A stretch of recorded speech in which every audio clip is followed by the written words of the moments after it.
천국의 왕은 예수님이시다. 천국의 왕은 예수님이시다. 이런 제목으로 말씀을 나누겠습니다.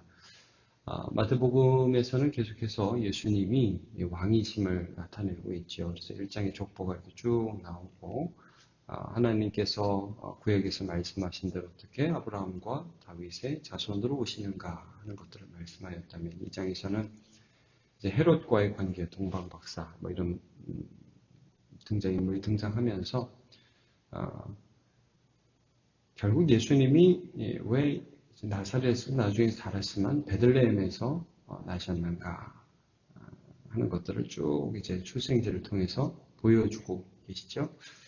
오늘 3장에 가면 이제 세례 요한이 등장합니다. 그래서 이 세례 요한이라는 사람을 통해서 하나님께서 구약에서 말씀하셨던 그 메시지들이 어떻게 성취되는가 하는 것을 보게 됩니다. 그래서 오늘 이제 세례 요한이라는 사람은 어떤 사람인가? 그리고 그 사람이 선포한 메시지의 핵심은 뭐고? 이제 그 메시지의 핵심에서 두 가지가 이제 강조되죠. 하나는 회개, 하나는 천국. 이제 이 부분을 좀 살펴보면 되겠습니다. 먼저 이제 세례 요한을 여러분 오늘 본문에서 보시면 이렇게 나오죠. 1절에 그때 세례 요한이 세례를 베풀었던 요한이니까요.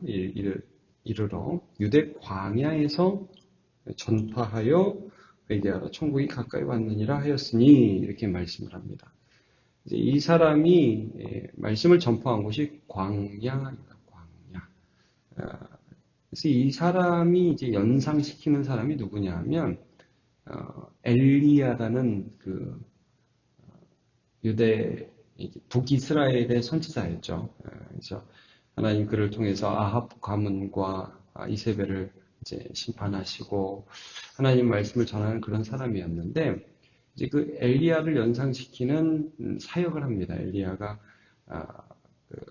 하나님의 말씀을 막 숨어 지내면서 계속해서 전하고 하는 그런 일들을 하고 아시아라는 그 왕이 엘리야 잡아오라고 할 때 사람들이 엘리야를 보고 뭐라고 말을 하냐면 열왕기하 1장 8절에 보면 그들이 그에게 대답하되 그는 털이 많은 사람인데 허리에 가죽띠를 띄었나이다.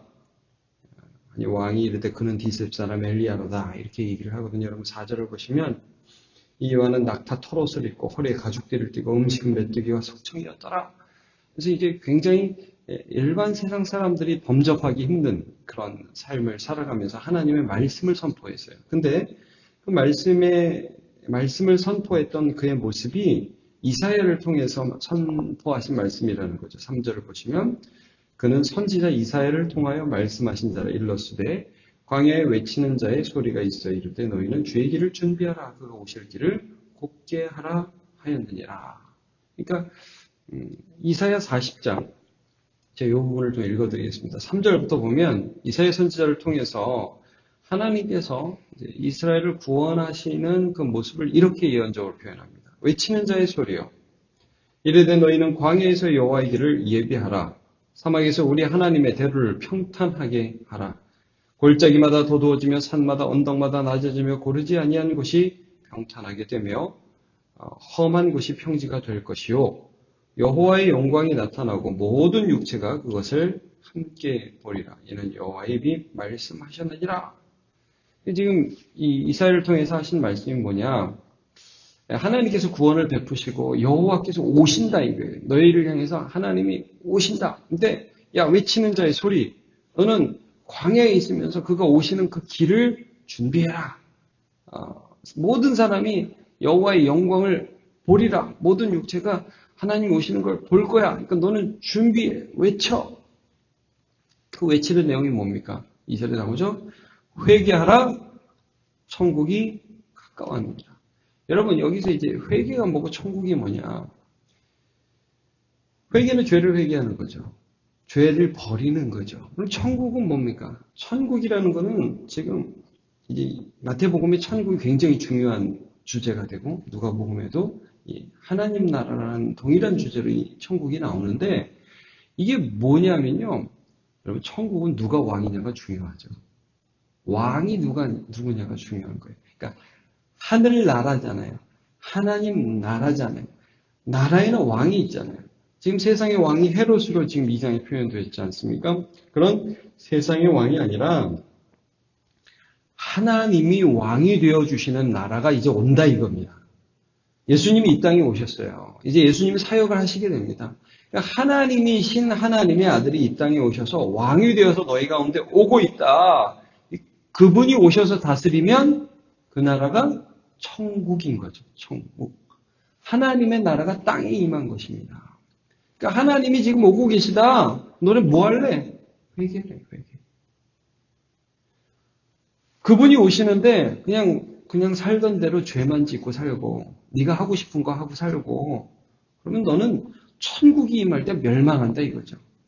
그러면 여러분 세례가 뭡니까? 세례는 이제 죄된 백성, 멸망의 백성에서 살아가던 너희가 이 주님이 오실 때 그냥 멸망 가운데에서 끝나버릴 인생에서 거기에 계속 있지 않고 죄와 연합하였던 너희가 그 죄를 씻고 예수와 연합하여 하나님 나라의 백성이 되어라 이거죠. 그 과정을 세례라는 상징적인 표현으로 말씀해주고 있는 것이죠. 이제 요한은 자기가 이 하는 세례가 물 세례이고 상징적인 것이고 회개의 세례지만 나중에 주님께서 오셔서 주실 세례는 불과 성령으로 세례를 주시는 것이라고 오늘 말씀하죠. 여러분 오늘 본문에 마지막에 보시죠. 11절에 이렇게 나와 있습니다. 나는 너희로 회개하게 하기 위하여 물로 세례를 베풀거니와 내 뒤에 오시는 이는 나보다 능력이 많으시니 나는 그의 신을 들기도 감당하지 못하겠노라.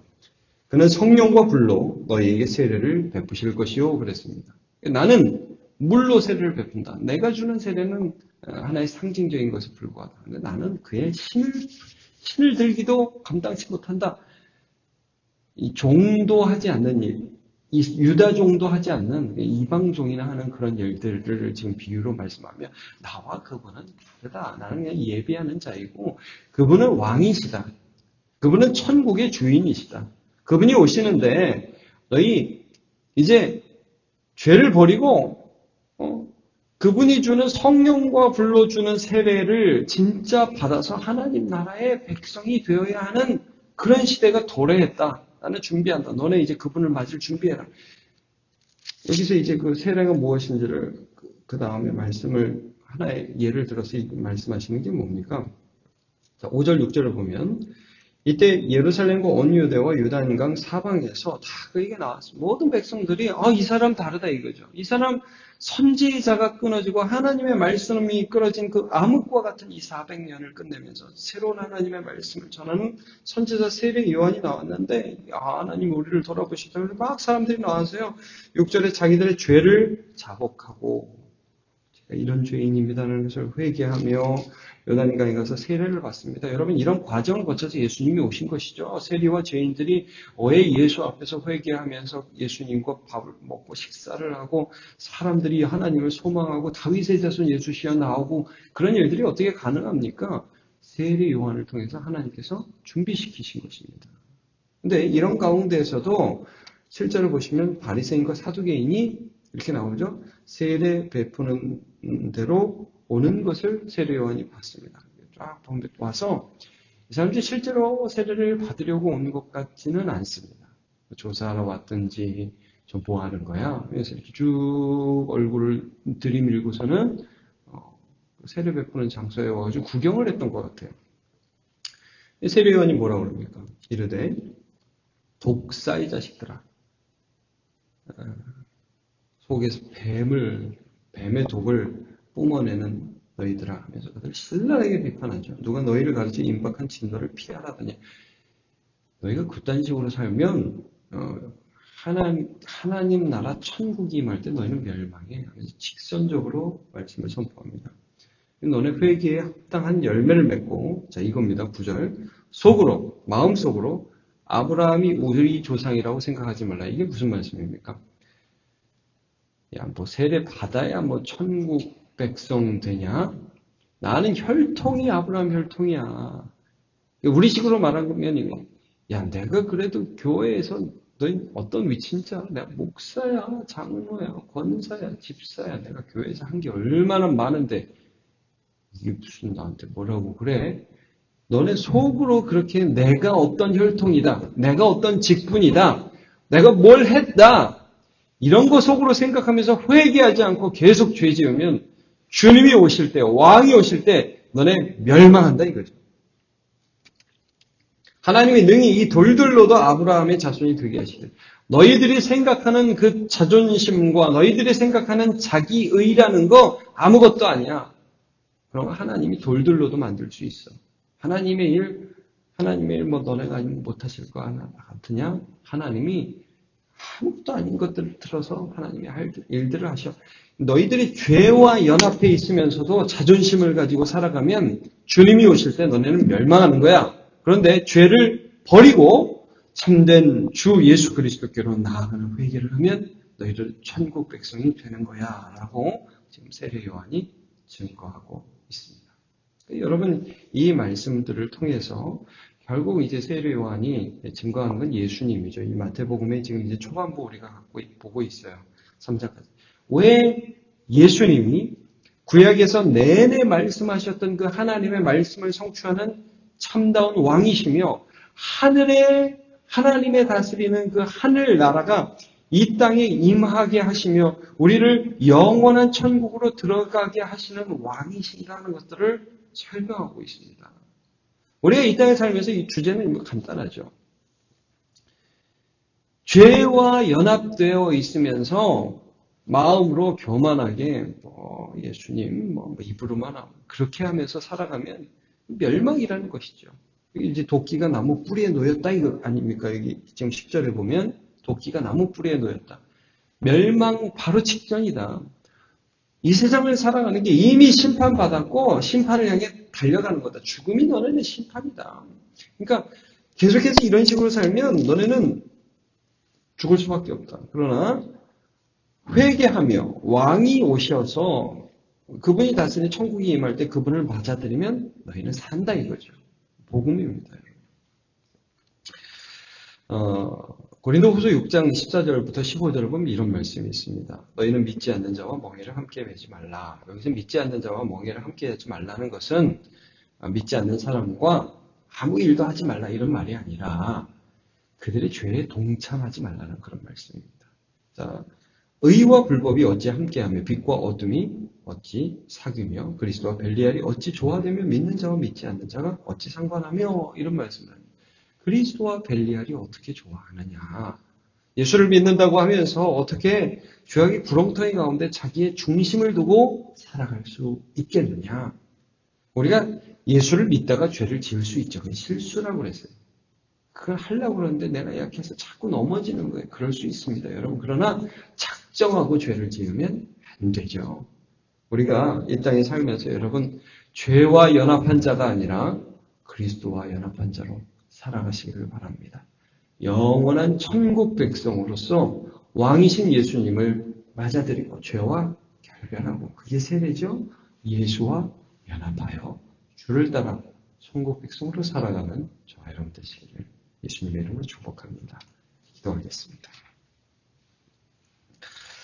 하나님, 오늘도 우리의 심령 가운데, 우리의 삶 가운데에 주의 얼굴 빛을 비추시고 말씀을 깨닫게 하시며 새로워지게 하시고 주와 연합되어 죄악을 버리고 날마다 하나님 말씀 순종하며 살아가는 주의 백성 되게 해 주옵소서. 우리의 삶에 죄악의 열매가 맺혀지는 것이 아니라 회개의 열매가 맺혀지기를 원합니다. 우리의 삶의 임박한 진노를 두려워하는 참된 두려움과 거룩하신 하나님의 나라를 소망하는 거룩한 소망을 새롭게 하여 주옵소서. 오늘 하루를 살아갑니다. 이 시간 기도합니다. 주의 성령께서 오늘도 내 속에서 역사하여 주셔서 의의 열매를 맺게 하여 주옵소서. 말씀이 내 삶에서 역사하여서 하나님의 일하심이 나타나는 인생으로 살아가도록 오늘도 붙들어 주옵소서. 함께해 주실 주님을 찬양하며 예수님의 이름으로 기도하옵나이다. 아멘.